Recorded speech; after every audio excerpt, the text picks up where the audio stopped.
esporte aqui, os times que não caíram, né, para a segunda divisão, Santos, eu vi lá o Neymar comemorando, o Jair Ventura, né, dançando lá, fazendo festa, o Inter também, e eu fico pensando o seguinte: você fazer festa porque seu time não foi rebaixado, como o São Paulino já cansou de fazer, quer dizer, alguns, né? Porque a grande maioria sente vergonha de não ser rebaixado. Eu acho que fazer festa porque não foi rebaixado, tudo bem, vai, sem querer menosprezar, sem nem desrespeitar o Vitória, mas o Vitória é um clube que luta com muita dificuldade para se manter na Série A. Tem um orçamento infinitamente menor do que o do Internacional, por exemplo. Tem menos tradição do que o Santos, por exemplo. Então, eu até entendo o Vitória, a torcida do Vitória, comemorar a permanência na primeira divisão, porque para eles é uma vitória, é uma conquista você se manter na primeira divisão. Alguns clubes sobem para a Série A com o único objetivo de se manter na Série A. Então eu vejo o Vitória, mas agora o Internacional, acho que a torcida do Internacional não comemora, a torcida do Santos não tem que comemorar como se fosse um título. É que nem comemorar que não tem mais, que a FIFA derrubou o transfer ban, que nem fizeram com o São Paulo, né? A FIFA derrubou o transfer ban do empresário do Caleri, é igual a gente comemorar, o blogueirinho comemorar, tá vendo, derrubamos o transfer ban, é a mesma coisa, é humilhação.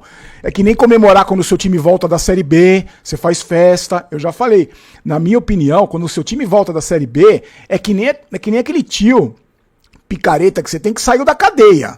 Você não comemora, você chama ele e fala: tio, você vacilou aí, espero que isso nunca mais aconteça. Mas comemorar, fazer churrasco, porque seu tio saiu da cadeia, é a mesma coisa quando o seu time sobe da segunda divisão ou permanece na Série A. Então eu acho muito, muito pouco para você ter, para você comemorar, igual comemorar a fim de transfer ban. Falando em Caleri, ele e o Lucas postaram, aquele blá blá blá de seco me irrita. Jogar bola que é bom nada, um ano não foi o que a gente queria.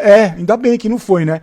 Só que o ano do torcedor foi muito pior do que o ano de vocês, né? Não tô falando que eles têm culpa na lesão, claro que não.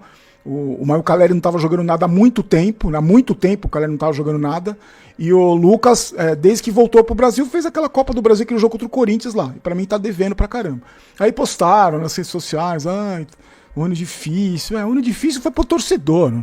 Agora vocês vão entrar de férias, aí vão curtir as férias, e o torcedor vai ficar vendo o Flamengo disputar Mundial, Corinthians disputar a semifinal de Copa do Brasil. Então, não vem com esse papo não de... Eu sei, entendo que não foi ninguém fica contente porque o jogador tá lesionado, ninguém tá culpando o jogador por se lesionar.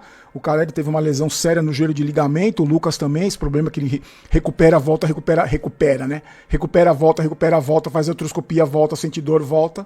Mas quem tá triste é o torcedor. O torcedor tá realmente muito triste. E o Crespo, na entrevista coletiva, você vê, não sei se você chegou a ver a entrevista coletiva, o Crespo tá visivelmente incomodado com o que tá acontecendo no São Paulo. Eu tava conversando com o pessoal lá da rádio, numa transmissão, você imagina a gente que acompanha de fora o que acontece no São Paulo, só pelas notícias, alguns bastidores que a gente tem, algumas informações de lá de dentro. A gente que acompanha, eu e você que acompanhamos como torcedor, a gente já fica pistola com o que acontece, né? Com o departamento médico podre, departamento físico, o clube abandonado, um clube onde nada funciona, desde o departamento de futebol, marketing, sócio-torcedor, nada funciona no São Paulo. A gente acompanha de fora. Agora, você imagina o cara que tá lá dentro, você imagina um cara como o Crespo, que tá lá dentro, que vê todo dia o jogador falar que tá com dor, a mesma dor, que se machuca, recupera, volta e chega pra ele e fala: tô com dor tô com a mesma lesão, não recuperei, não sarei, achei que tivesse bom, não tô. Aí vem as contratações, que nem a história que eu contei pra vocês do Rigoni, que os incompetentes lá, os covardes, quiseram jogar nas costas dele, que ele que tinha pedido, e ele numa entrevista falou: eu não pedi nada, não fui eu que pedi o Rigoni. Então você imagina pro Crespo ter que ver isso todo santo dia, e ele tem falado, você é testemunha aqui junto comigo, ele tem falado abertamente dos problemas do São Paulo, e ele deu essa entrevista coletiva e falou, olha, a última entrevista coletiva do ano, tem que mudar muita coisa, que ele tá triste, e ele falou que a meta foi cumprida, porque quando ele foi contratado, você lembra disso? Ele deu uma entrevista e falou, o São Paulo tava lá na zona de rebaixamento, perto da zona de rebaixamento com o Zubeldia. E ele falou, eu lembro até hoje, a gente fez análise da entrevista coletiva dele aqui, ele falou: o objetivo é não ser rebaixado, o primeiro objetivo é não ser rebaixado. E eu falei: meu Deus do céu, olha o objetivo do São Paulo, a meta do São Paulo para 2026, com a chegada do treinador, não ser rebaixado. E ele cumpriu a meta, seja lá o que for, né? Seja por mais humilhante que seja a meta de não ser rebaixado, ele cumpriu. O São Paulo chegou a entrar na zona de rebaixamento num sábado, eu lembro como se fosse hoje. O Fortaleza estava ganhando e o São Paulo perdeu. Com esse resultado, o São Paulo estava na zona de rebaixamento. É que o adversário do Fortaleza empatou e aí o Fortaleza se manteve na zona de rebaixamento. Mas o São Paulo foi para a zona de rebaixamento, mais uma vez. E eu tenho certeza que se o Zubeldia tivesse continuado, o São Paulo tinha caído. O São Paulo tinha caído. O próprio Zubeldia, quando saiu, falou: eu não tenho mais como tirar nada desses caras. O próprio Zubeldia falou. Apesar das viúvas, que ele tem aí viúva pra cacete. E aí, na entrevista coletiva, o Crespo falou: tô triste, né, não é isso que eu quero, não é isso que eu tô. É muito pouco, precisa mudar muita coisa. E o Crespo, desde que ele chegou, ele não aceitou ser escudo dessa gente, né?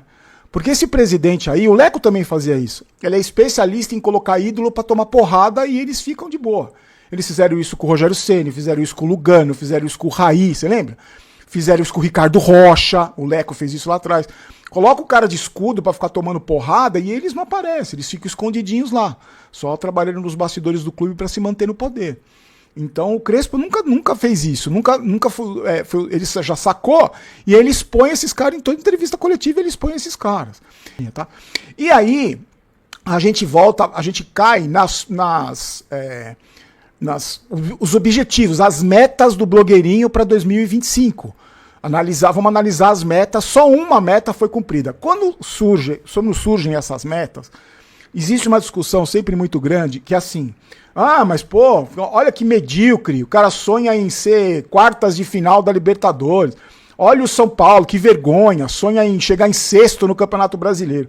Eu sempre pensei dessa forma, porque para mim o São Paulo é gigante. Você faz um planejamento para chegar em sexto no Campeonato Brasileiro, para mim nem o Mirassol faz um planejamento desse, chegou na frente do São Paulo, que é uma vergonha também, né? O Mirassol chega na frente de vários clubes aí, principalmente do São Paulo, que é o que nos interessa, é uma vergonha. O Mirassol com um orçamento menor, com muito mais dificuldade, chegar na frente dos caras, sem jogar dinheiro fora, sem rasgar dinheiro, com competência, com capacidade. E aí, eu sempre critico isso, só que aí eu fui convencido que dentro do que o São Paulo é, na mão dessas pessoas, sexto lugar no Campeonato Brasileiro, para essa gente, é título. Pro Casares chegar em sexto no Brasileiro é título, para ele é título, ele vai comemorar como se fosse um título. Então vamos lá, olha as metas. O São Paulo perdeu 51 pontos, a meta era chegar em sexto no Campeonato Brasileiro. Chegou em oitavo, pode ir para uma pré-Libertadores, vai depender de Fluminense e Cruzeiro se ganhar a Copa do Brasil, certo? Então meta não foi cumprida. Lembrando, agora tem o Cruzeiro enfrenta o Corinthians, o Fluminense pega o Vasco, tá?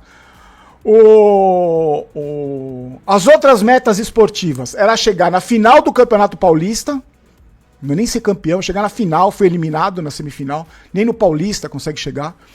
Quartas de final da Copa do Brasil, quartas de final, também não bateu a meta, chegou nas oitavas de final, foi eliminado por um time de Série B, depois de ter vencido o primeiro jogo, eliminado por um time da Série B. Vou lembrar pra você esse dia, que o Jandrei bateu pênalti, lembra? Que o Jandrei não pegou nenhum e bateu e errou ainda o pênalti, lembra?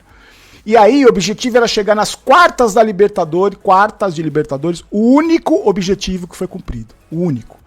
E tem gente que vai comemorar, o blogueirinho vai comemorar, tenho certeza que ele vai comemorar, que bateu a meta de chegar nas quartas de final da Libertadores. Agora, vamos ver como é que vai ser o planejamento para 2026. O Crespo, né, nessa entrevista coletiva, ele falou que já está tudo planejado. Já tem o planejamento do São Paulo indo para pré-Libertadores ou não indo para pré-Libertadores. Eu tenho muito medo desse planejamento do São Paulo. Tenho pavor desse planejamento do São Paulo. Pavor. O ano passado, o planejamento deles começou, lembra como começou? No ano passado não, 2025. Lembra como começou o planejamento brilhante desses gênios aí, desses incompetentes? Indo disputar a Florida Cup, aquele torneio patético lá, levando 80 na delegação, lembra disso? E aí teve Campeonato Paulista, teve que mandar os moleques pra cá e jogou mal o Campeonato Paulista, jogou mal lá. É o planejamento podre do pior presidente da história. Então, que o Arboleda, e o Arboleda com a camisa do Palmeiras. Então, olha o que o Gabigol fez pelo Flamengo. E lá não tem essa, e acabou. Camisa do Corinthians, tira 10 do cara, acabou, mandaram o cara embora. Porque paga em dia, porque não tem, é bem administrado. Eu tô falando, eu tava assistindo uma entrevista do ex-presidente do Flamengo, ele foi perguntado que, quando ele viu a foto do Gabigol com a camisa do Corinthians, ele falou, o que você fez? Eu liguei pra ele e falei, você não joga mais a camisa 10 do Flamengo. Acabou, não vou colocar um cara com a camisa 10 do Flamengo que usa a camisa do Corinthians. E acabou, tirou o cara do Flamengo, que era ídolo da torcida. Não quer nem saber, porque o clube é bem administrado, ninguém é maior que o clube, ninguém é maior que a instituição. No São Paulo, você vê jogador vai pra reserva, vai reclamar com o coordenador de futebol lá, a rainha da Inglaterra. Você vê jogador fazendo biquinho, você vê jogador se achando craque porque fez meia dúzia de gol na temporada e o time não ganhou porra nenhuma. Então é isso, é comando, é gestão, é gente competente trabalhando, é gente competente contratando, é gente competente por trás dos bastidores, é gente competente na preparação física, mas eu acho que principalmente o maior problema do São Paulo Futebol Clube há 15 anos é falta de cobrança. Porque você não tem gente lá dentro capaz, com história no futebol, com capacidade para cobrar esses caras. E como o clube é mal administrado e não paga nem em dia, então você não tem como cobrar mesmo. Que história tem o Belmonte no futebol, o Carlos Belmonte, que história que ele tem no futebol para cobrar jogador? Para dizer como o jogador tem que se comportar. O cara que tem confecção, tem loja de roupa, nunca trabalhou com futebol na vida, exerceu cargo irregular durante todo esse tempo. Apelido dentro do clube também, boca de farofa. É isso, o cara que é chamado de boca de farofa dentro do próprio clube. Como é que o elenco vai respeitar um cara desse, velho? Como é que o elenco vai respeitar um cara desse? Você trabalha numa... Eu sempre gosto de jogar pro mundo corporativo, assim, pra nossa vida do dia a dia. Imagina você trabalha com chefe, primeiro você manda na empresa, porque os caras não pagam em dia, você faz o que você quer na sua empresa, e você tem um chefe que tem o apelido de boca de farofa, que todo mundo dá risada dele. Então... Onde essa empresa vai chegar onde? Essa empresa vai conquistar o quê? Não vai conquistar nada. E voltando no assunto do Gabigol que você falou do Flamengo, ídolo do Flamengo, hein? Fez gol em final. Olha, o jogo ficou na reserva, mandaram o cara embora. E tá aí, ó. Imagino que ele deve ter se arrependido. Ninguém é maior que a instituição. E esses caras, o Gabigol ainda tem história no Flamengo, né? Ainda tem história no Flamengo. O Arboleda tem o quê de história no Flamengo? Só tem tempo de São Paulo. Ganhou o quê no Arboleda no São Paulo? No título mais importante do São Paulo, da época do Arboleda, ele saiu com 2 minutos de jogo da final, que ele teve uma lesão na coxa. E tem aquela final do Campeonato Paulista que ele entregou a bola pro Wagner Love. Nos momentos decisivos também outro que só pipocou. E tem história, não tem história nenhuma no clube, não tem história nenhuma e vestiu a camisa do Palmeiras e tá tudo bem. Ô Chacon, muito bom dia para você também. Queria que você comentasse um pouco a respeito justamente, cara, da partida que fez o São Paulo, do último compromisso e, assim, pensando também que foi o último jogo da atual temporada, né, e que o São Paulo agora vai ter essa situação de ficar esperando a Copa do Brasil, meio melancólico, bastante melancólico, ter que para entender o que vai ser o próximo ano e qual vai ser o compromisso do São Paulo, né, a sua análise em relação ao jogo e a temporada em si. E depender dos outros, né, Gabriel? Um abraço para você, muito bom dia, Alex, Renan, todo mundo que nos acompanha aqui no chat, como de costume, e eu não tô nem um pouco surpreso com o que foi o jogo, né? Esse foi o retrato do que foi a temporada 2025 do São Paulo. Foi uma temporada de inconstâncias e que o último jogo foi um jogo basicamente do que foi a maioria do ano do São Paulo. Um jogo abaixo do que a gente esperava do São Paulo. Mas eu fiz algumas anotações em cima do que o Renan falou. Eu discordo e não discordo, tá? Ao mesmo tempo, e vou explicar o porquê. Hoje, porque o Renan fala do torcedor e do São Paulo se acostumar com a mediocridade, ou se acostumar com isso, né, com o 6º, 8º lugar, mas aí eu faço algumas perguntas que eu acho que vale a reflexão da gente fazer. Hoje, não estou falando de história é uma coisa, hoje, São Paulo não é um time medíocre, e a palavra medíocre, quando a gente pega no dicionário, é mediano, meio da tabela. Hoje, o São Paulo, a gente pega elenco, gestão, o trabalho que é feito a longo prazo. Não é um time medíocre. Não é um time aqui, ó, o 6º e 8º lugar. É a realidade do time hoje? A realidade do São Paulo é lutar por uma Libertadores no talo. Hoje o São Paulo pegou o 8º lugar, o que é abaixo do limite da Libertadores. Ali o G6 geralmente abre e tal. Mas essa não é a realidade do São Paulo hoje. E é triste falar isso. Mas é fazer essa reflexão. A longo prazo, concordo que a gente não pode tornar o torcedor acostumado a isso. E ponto. Sabe? Eu me expliquei mal, Chacon. Na verdade, eu me expliquei mal. Você tem razão. do que você falou, é que eles, a gestão do São Paulo, está fazendo com que nós normalizemos a mediocridade. O que não pode acontecer. Contratação de Rigoni. Quando a diretoria contrata o Rigoni, eu tenho que estar conformado com a mediocridade, pô. Certo ou não? Né? Então, você tem toda a razão, é que eu me expliquei errado. Essas pessoas estão fazendo com que nós, torcedores do São Paulo, entendemos, normalizemos o que é a mediocridade. Porque, para mim, a gente olhar assim, oitavo lugar, a tabela está na tela. Quando a gente olha o oitavo lugar, 9 pontos para o sétimo, que é o Bahia, tudo, a gente normalizou. É a colocação do São Paulo. Sim. Só que o que me incomoda é essas pessoas que gerem o clube deixar o torcedor normalizar. E como o Alex falou, o nosso maior patrimônio, o nosso maior ativo está na arquibancada. E ele, por isso, está conseguindo afastar. Porque o cara que normaliza a mediocridade, ele não vai mais no Morumbi. Não. O cara vai, não vou gastar meu dinheiro não, irmão. Ou, num jogo mais assim, igual era algum tempo atrás, enquanto não tinha o transporte público. O Alex sabe muito bem disso. A gente cansou de jogar no Morumbi com 3 mil pessoas. Só jogava lotado em clássico e jogo de Libertadores. E é isso que o torcedor de São Paulo vai se acostumar a viver de novo, a viver por causa dessas pessoas. Desculpa, eu me expliquei errado. Não, Renan, perfeito. Mas eu acho que, mesmo assim, essas perguntas são válidas. Por quê? O torcedor, ele fica constantemente preso também, e eu acho que esse é um erro, mas é um erro entendível, porque é a paixão do torcedor e tá tudo certo, mas preso no Mundial. Não, somos trimundial. Legal, isso é bacana de se falar e de se debater e de encher o saco do amiguinho na mesa do bar. Agora, quando você para e tem que colocar a mão na consciência para um projeto de longo prazo, para voltar a ganhar esses títulos, para voltar a ser campeão da Libertadores, você não pode ficar nessa de sempre, não, sou trimundial, então ninguém vai alcançar a gente. Por isso que o trabalho, por exemplo, fazendo um paralelo bem raso, bem medíocre, como o time do São Paulo.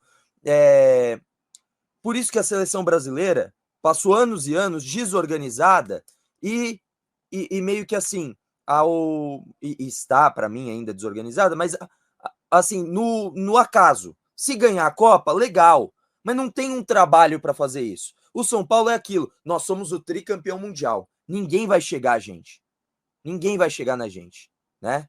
Então tá tudo certo, nós somos os maiores, e a gente vai ficar sentado nesse status até a gente ver. No Mundial acho que não vai passar, mas é porque é uma outra realidade. Mas a gente já viu ser passado na Libertadores. Eram 20 anos de hegemonia com o São Paulo, tricampeão da Libertadores, aí não tinha nem discussão de maior do Brasil. Hoje, as pessoas, o debate público, já começa a tirar o São Paulo como o maior do Brasil. Antes era assim, os rivais não colocavam o São Paulo como o maior do Brasil. Mas os outros times, com exceção do flamenguista, os outros times colocavam, não, meu time é... Por exemplo, eu vi um vídeo do Baldasso, né? Fala, não sei o que, o Internacional é o segundo maior do Brasil, mas o maior é o São Paulo. Daqui a pouco, esse debate para os outros torcedores, no senso comum, vai sumindo. São Paulo está perdendo, sim, não a sua grandeza, mas o seu status de maior do Brasil. Ele está perdendo ao pouco, porque os outros estão passando. E essa é uma realidade. Então, assim, hoje, eu não sei se está se acostumando ou só está vivendo a realidade. Porque a realidade é lutar, infelizmente, pela pré-Libertadores. E a questão que fica é, hoje a gente consegue chegar mais longe do que isso? Consegue ser vice-campeão brasileiro hoje? Ou vai ser um acaso? A Copa do Brasil foi algo trabalhado ou foi um acidente de percurso? E graças a Deus teve um acidente de percurso. Mas a gente vai viver de acidente de percurso? A gente vai viver de uma campanha épica? Infelizmente, eu sinto, e vou fazer o papel de chato aqui, que essa é a realidade do São Paulo. Que o São Paulo hoje não consegue entregar mais do que isso. E falar de título... É o teto, né? E é um teto fácil de ser alcançado. Não é um teto de um apartamento duplex. Não, é um teto, meu amigo, de kitnet. Aqui, é teto da casa do Hobbit. É aqui, ó. Você entra aqui, ó, rastejando. entendeu? Infelizmente, essa é a realidade do São Paulo. Se tem torcedor que vai querer continuar apoiado nos 3 mundiais, na discussão do bar tem que continuar mesmo, tá? Chegou o palmeirense pra encher o saco e falar, amigão, vai pra lá, mano, você não senta na mesma mesa que eu, tá tudo certo. Agora, na hora de falar sério, na hora de ter o debate, acho que tem que ter as duas coisas ali separadas. Na hora de ter o debate... Pausa de 5 segundos para pedir a sua ajuda ao nosso canal com o seu like e se inscrever se ainda não for um inscrito. Gente, olha só, o São Paulo tem demissões. Deixa eu ler aqui as demissões. Que é assim, aquele Márcio Carlomagno, ele veio como um CEO nomeado pelo Júlio Casares para proporcionar mudanças ali no time do Tricolor, né? E ele tem feito, convenhamos aqui, depois de demitir o preparador físico e também o fisiologista, você fala, peraí, então cutucou aqui na feridinha, mexeu aqui onde precisava mexer, mas ainda faltava, né? E hoje, exclusivo aqui do repórter Gabriel Sá, ele fala aqui das mudanças na Barra Funda e quem caiu, quem foi demitido. Pedro Henrique Pérez, que é médico, então um médico lá caiu também. Paulo Eduardo Teixeira, auxiliar de fisioterapia. Eu não queria falar o nome dos caras. Sem nome, vai. Também caiu coordenador de reabilitação física. Então, quando o cara reabilita, Lucas Moura voltando, reabilitando, cai também um coordenador de reabilitação física e cai também o fisioterapeuta. O próprio fisioterapeuta também rodou.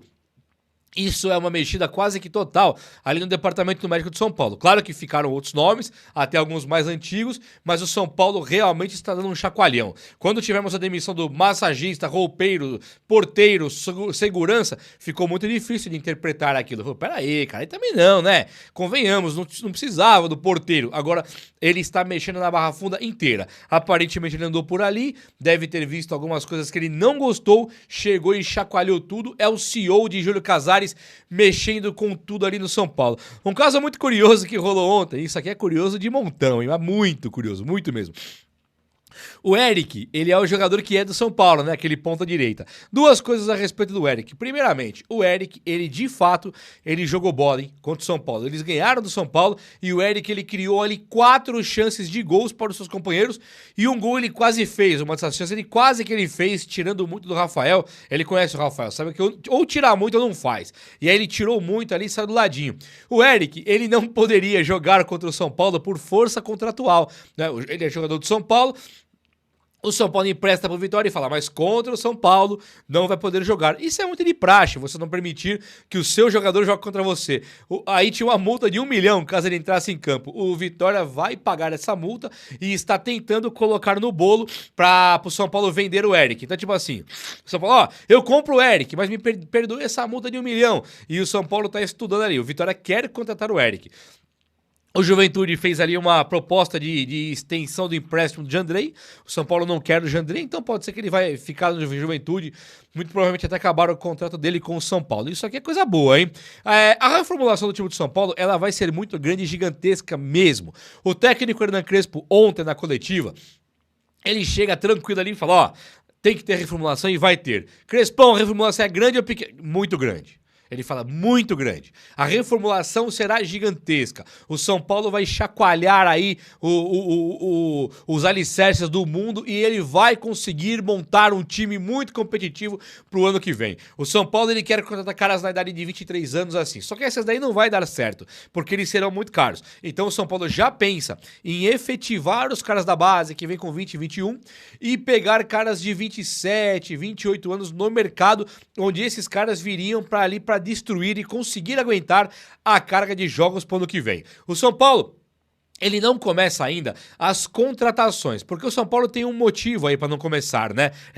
Primeiramente, a janela tá fechada. Segundo, existe um transfer ban pro São Paulo, por enquanto aquele caso do agente do Caleri. Já foi pago, já está resolvendo, não tem problema. Já dá para contratar, mesmo com o transfer ban, você fecha com o jogador e depois você anuncia ele. Então daria para contratar, já deve ter até cara contratado já. Porém, o que está rolando é que o São Paulo espera estar ou não na Libertadores. Se o São Paulo estiver na Libertadores, basta Cruzeiro ou Fluminense, que estão na nossa frente na tabela do Brasileirão. Se um dos dois for campeão da Copa do Brasil, o São Paulo entra automaticamente ali na chave de pré-Libertadores. Então o São Paulo se consideraria na Libertadores, aí teria que montar um elenco condizente com 3 competições. Paulista é também uma competição que vai rolar simultâneo ao Brasileiro. Legal. Então seriam 4, né? Você tem Paulista, Copa do Brasil, Libertadores e também o Brasileirão. Só que o São Paulo considera 3 competições. Porque o Paulista ele vai colocar meio que o time teste, reservas, base, para testar e ver o que tem.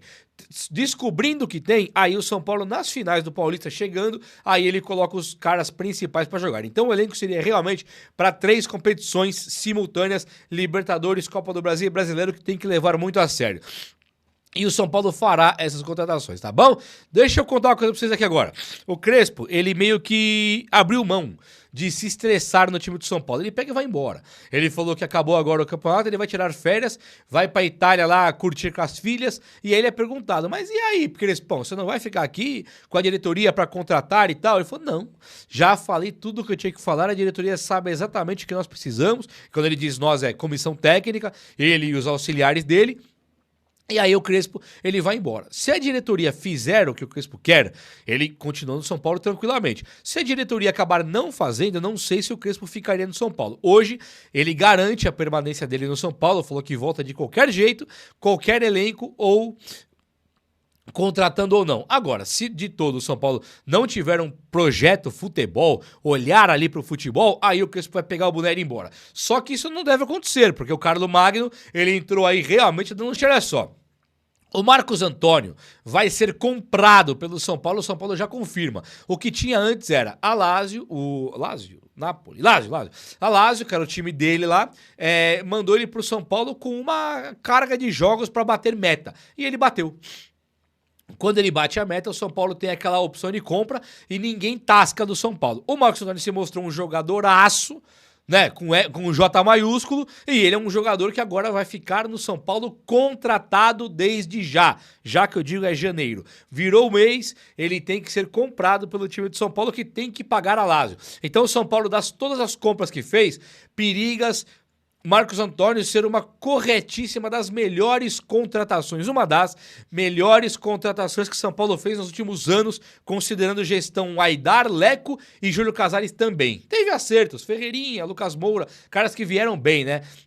Rato, que ganhou a Copa do Brasil, agora algumas muito ruins. Agora o Marcos Antônio é maravilhoso, o meia craque é nosso. O Juventude tomou a iniciativa de formalizar uma proposta ao São Paulo visando a extensão do empréstimo do goleiro Jandrei.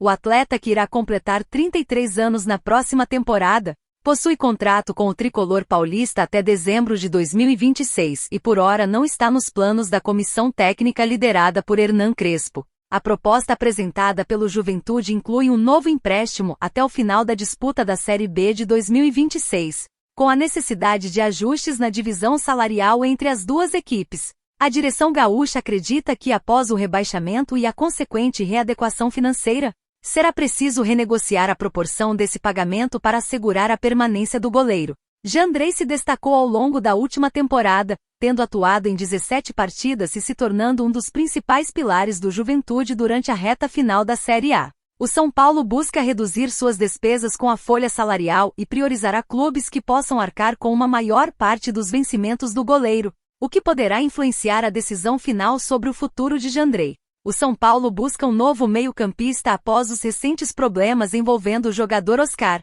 que muito provavelmente deverá pendurar as chuteiras. Em meio à procura do tricolor surgiu uma informação divulgada por alguns portais de notícia que cobre diariamente o São Paulo, de que o clube estaria buscando a contratação do sérvio Nikola Jokic, de 30 anos, todavia como a nossa preocupação é de manter nossos inscritos bem informados. Buscamos mais informações sobre o dito jogador e na verdade descobrimos que trata-se de uma fake muito mal feita por sinal. Isso porque Nikola é jogador de basquete e atua na NBA e não na MLS como informado. Ele é um astro da NBA e faz parte do elenco do Denver Nuggets. De fato, a diretoria já se movimenta no mercado buscando repor peças importantes do elenco, com várias saídas planejadas.